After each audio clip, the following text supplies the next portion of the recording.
Hello students, I hope आप सभी students अच्छे होंगे। स्टूडेंट्स, आज आपके सामने again one very important lecture explain करने जा रही हूँ, in which we are going to learn standard 8 का science subject lesson number 3 force and pressure का मेन टॉपिक प्रेशर है ना। जो प्रेशर है मेन टॉपिक वो आज देखेंगे।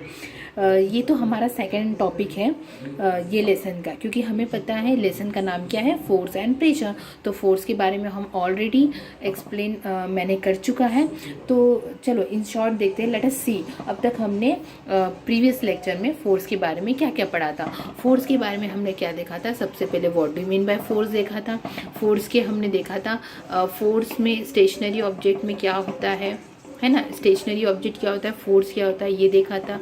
फोर्स के टाइप्स देखे थे, कांटेक्ट और नॉन कांटेक्ट देखा था, है ना। और एक फोर्स का टाइप देखा था, दैट इज अ बैलेंस और अनबैलेंस देखा था, है ना। So and so many examples of contact and non contact force के भी देखे थे।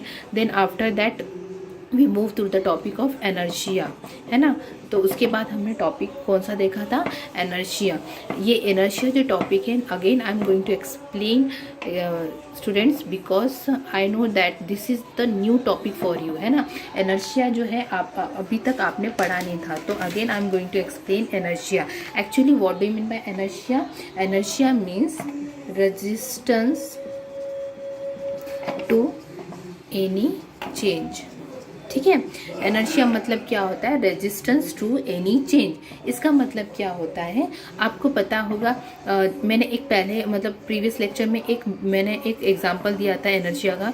एक ग्लास लिया था, ठीक है। तो ये ग्लास के ऊपर मैंने क्या किया था, एक कार्डबोर्ड लिया था, राइट, और इसके ऊपर एक कॉइन लिया था, ठीक है। तो अब ये डायग्राम को देखते हुए आप क्या कह सकते हो, मीन्स जो ग्लास है वो भी रेस्ट पोजीशन में, इवन द कॉइन भी रेस्ट पोजीशन है, इवन द ये जो है मीन्स ये कार्ड है वो भी रेस्ट पोजीशन है। मतलब सारी चीज़ यहाँ पे स्टेशनरी पोजीशन में है ना। स्टेशनरी मीन्स रेस्ट पोजीशन में। अब क्या किया मैंने, मीन्स ये कार्ड को क्या किया, फ्लिप किया यानी मैंने एक छोटा सा एक्सटर्नल फोर्स लगाया अपनी उंगली से। तो उस वक्त क्या होगा, ये जो ग्लास रहेगा, ग्लास के अंदर में डायरेक्टली जो कॉइन है वो स्ट्रेट वे में जाएगा, और लेकिन जो कार्ड है वो सामने की ओर मूव करेगा, है ना। सामने की ओर मीन्स मूव करेगा। इसमें क्या हो रहा है, क्योंकि मैंने एक्सटर्नल फोर्स अप्लाई किया, तो ये जो कॉइन था वो अपने पोजीशन में सेंटर में रेस्ट में था। तो इस वक्त भी क्या होगा, वो अपने बॉडी को मेंटेन करेगा, अपनी पोजीशन को मेंटेन करके वो रेस्ट में जाएगा, और जो ये कार्ड है वो एक्सटर्नल फोर्स के वो सामने की ओर चला जाता है। तो इसमें क्या हो रहा है, ये जो है कॉइन ने अपनी बॉडी को मेंटेन किया, तो इसमें एनर्शिया, ये इसको कहते हैं एनर्शिया, ओके।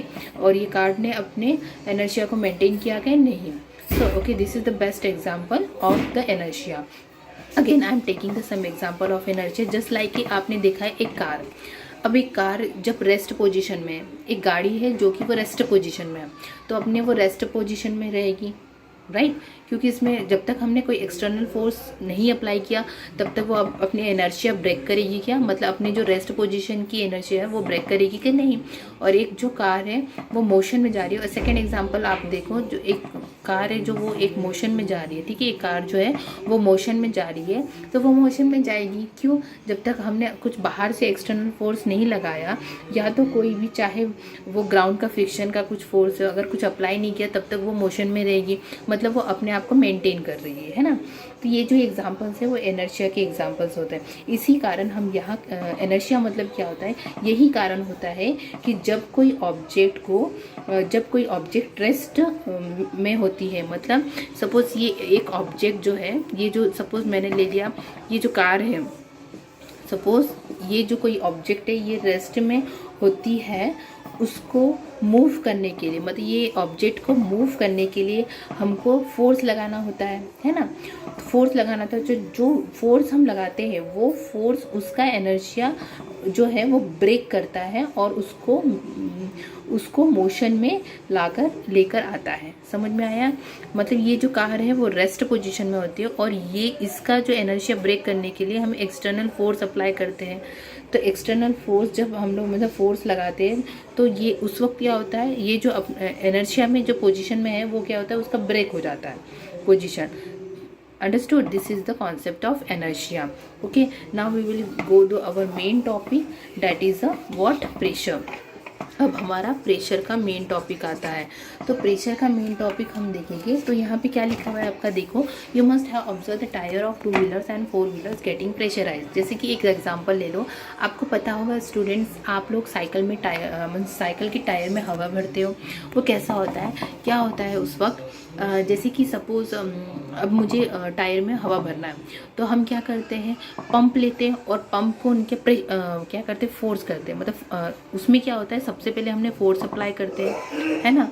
मतलब अब हमें वो टायर में प्रेशर करना है, मतलब प्रेशर लगाना है, तो हम क्या करते हैं, सबसे पहले उसमें फोर्स लगाएंगे। सबसे पहले हम फोर्स लगाते हैं, तो फोर्स के कारण जो टायर में क्या होता है, हवा जाती है, तो वो जो टायर में हवा जाती है वो जो फोर्स को कन्वर्ट करती है प्रेशर में। क्या करती है, फोर्स को पहला कन्वर्ट करती है प्रेशर में, और प्रेशर की वजह से जो टायर में जो स्पेस है, मतलब जगह है, एरिया है, क्या कहेंगे, एरिया जो है वो एयर से फुल हो जाती है। उसकी वजह से टायर क्या हो जाता है, क्या हो जाता है, वो फुल जाता है।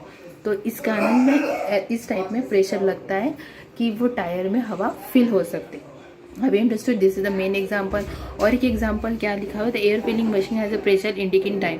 आपको पता है कि टीवी में जो आपको पता है कि जैसे कि जब आप 2 व्हीलर लेके जाते हो, तो उसमें अगर आपको 2 व्हीलर में अगर टायर में हवा भरना होता है, तो एक नीडल, एक उनके पास मशीन होता है डिजिटल, तो उसमें एक नीडल होता है जो कि डिफ्लेक्ट होता है।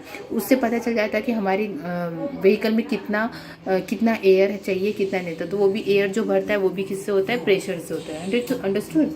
So these are the various examples written in your textbook, and now we will see the formula for pressure. Pressure means क्या होता है, pressure means how much force we are applying to that body upon how much area, how much area we are applying। ठीक है, समझ में आया। Pressure मतलब क्या होता है कि how much force we are going to apply to that body in how much area। Have you understood? This is the main formula of pressure। Okay, and यहाँ पे क्या लिखा है, यूनिट ऑफ प्रेशर। अब यूनिट कैसे define करो, आपको पता है फोर्स जो है वो न्यूटन में होता है, और न्यूटन कौन सा, you know that sir Isaac Newton थे, वो साइंटिस्ट थे जिन्होंने न्यूटन्स लॉ ऑफ मोशन क्या किया था, रिसर्च किया था, राइट। तो इसीलिए वो फोर्स का यूनिट क्या होगा, न्यूटन होगा। ठीक है, और यहाँ पे क्या लिखा था, और एरिया ऑफ कोर्स हमने लोअर क्लासेस में पढ़ा था, एरिया जो है कभी भी किस में होता है, मीटर स्क्वायर में होता है। एरिया जो है किस में होता है, मीटर स्क्वायर में हम लोग यूनिट लेते हैं। तो अब फोर्स मतलब क्या होता है, फोर्स न्यूटन में है, एरिया जो है मीटर स्क्वायर में। तो फोर्स का यूनिट क्या होगा, pressure is equal to force upon area है, तो प्रेशर का यूनिट क्या होगा, newton, and this upon we can write upon and metre square, newton per metre square लिख सकते हैं, और we can say that pascal भी लिख सकते हैं। ठीक है, सो यहाँ पे क्या है, it is known has pascal also, मतलब न्यूटन पर मीटर लिखो या तो पास्कल लिखो, both unit are right only.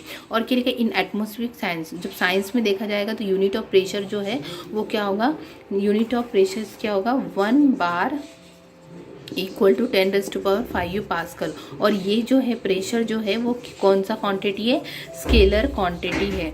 इसको स्केलर क्वांटिटी क्यों गया, और जो फोर्स किया था हम लोग ने, है ना, फोर्स जो था वो क्या हुआ था, वेक्टर क्वांटिटी है, फोर्स वेक्टर क्वांटिटी। और ये स्केलर क्वांटिटी क्यों है, क्योंकि फोर्स में क्या होता है, मैग्नीट्यूड भी रहता है, इवन डायरेक्शन होता है। और मैंने ऑलरेडी आपको बताया था मैग्नीट्यूड यानी कुछ वैल्यू होगा और वो कुछ डायरेक्शन में मूव करेगा, राइट बेटा। बट स्केलर क्वांटिटी क्यों हुआ, क्योंकि इसमें क्या होता है, फोर्स होता है, मतलब इसमें स्केलर क्वांटिटी क्यों होता है, इसमें वैल्यू नहीं है, इसमें जो है ना, वैल्यू है बट डायरेक्शन नहीं है। क्योंकि हमें पता है हमने कितना वैल्यू, जैसे हमने देखा था कि वो मीटर में टायर में जब हवा भरना पड़ता है 2 व्हीलर में, तो उसमें वो एक रीडिंग आती है नीडल से, है ना, वो नीडल जो है डिफ्लेक्ट करते हुए बताती है इतने रीडिंग में इतने प्रेशर में हमको डालना है हवा। तो वो पता है हमको कि वो कितना वैल्यू में हमको डालना है, बट हमें डायरेक्शन पता है कि नहीं, क्योंकि हमें पता है वो टायर में कोई भी जगह पे कोई भी एरिया में कितना भी हवा हो सकती है। तो वो एयर का, हवा का कोई डायरेक्शन होता है नहीं है। तो इसमें क्या होता है, सिर्फ ये इसमें मैग्नीट्यूड होता है, डायरेक्शन नहीं होता है। इसीलिए ये जो है प्रेशर जो है वो वेक्टर स्केलर क्वांटिटी होता है, और जो फोर्स है वो वेक्टर क्वांटिटी होता है।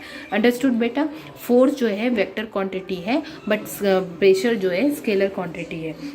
ये टॉपिक बहुत अच्छे से आपको समझना होगा। This is new topic for you because this type of topic you did not learn up to now at now, है ना।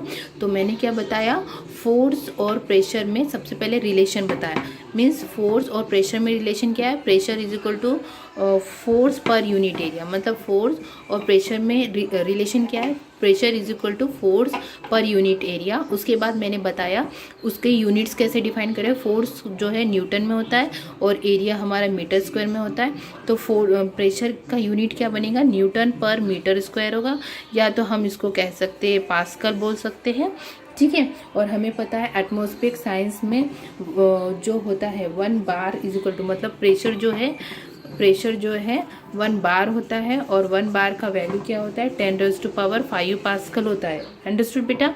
और एक सेकेंडली मैंने बताया था प्रेशर जो है वो स्केलर क्वांटिटी है, ठीक है, और जो फोर्स है वो वेक्टर क्वांटिटी है। स्केलर क्वांटिटी में जिसमें सिर्फ ओनली मैग्नीट्यूड है, डायरेक्शन नहीं है, और वेक्टर मीन्स जिसमें मैग्नीट्यूड भी होता है और डायरेक्शन भी होता है। मैग्नीट्यूड मीन्स जिसमें वैल्यू भी होता है और डायरेक्शन मीन्स वो किस डायरेक्शन में मूव कर रहा है वो भी बताता है। बट यहाँ पे प्रेशर में क्या होता है, मैग्नीट्यूड मीन्स वैल्यू बताएगा कितने वैल्यू में वो प्रेशर हवा भरेगा, बट वो डायरेक्शन दिखाता है कि नहीं दिखाता है। Have you understood this concept about the pressure. अब नेक्स्ट लेक्चर में हम देखेंगे प्रेशर्स के टाइप्स, मतलब प्रेशर सॉलिड में कैसे होते हैं, प्रेशर लिक्विड में कैसे होते हैं, और प्रेशर जो है वो गैसेस में कैसे होते हैं। Thank you student, wait for my next lecture video.